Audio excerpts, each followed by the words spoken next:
Evening folks, how yous all doing? And you come for a blether. On the auction haul part 1 for May, I found a router plane in one of the boxes, and this is it here. I've cleaned her up, with the big tall handles on it, and I just thought it was very neglected and rusty and stuff, but it's not. These boxes of tools were from a steelworks or a foundry, and this is a recasting. As you can see, there's no through holes for adding a base plate. That's a good 1.5. This is a 71.5. But this recasting, you can see this clamp here, it's not got any of the fancy fluting on it. The holes that should be right through here are just full of metal. You can see the wee bumps and chunks from the pouring of the cast. But how ingenious to be making their own planes, even though it was cheating. But I've cleaned her up. She's looking not bad.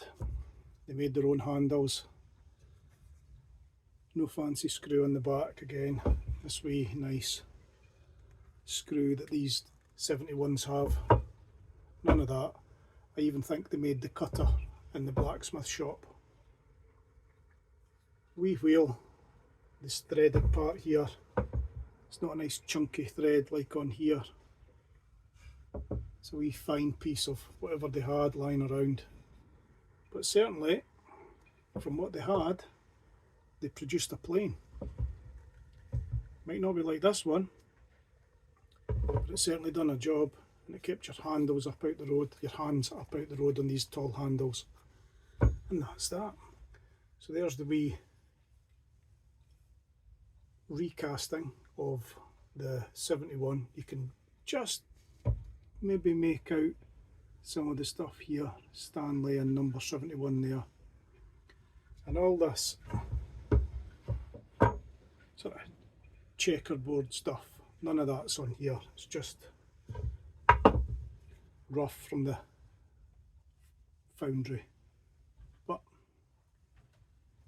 really quite cool nonetheless. Good bit of history from back in the day where they'd never be stuck.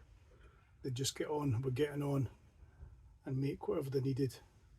And how brilliant's that, making your own 71 plane. Anywho, hope you're all doing alright, and we'll catch up soon for more blethers.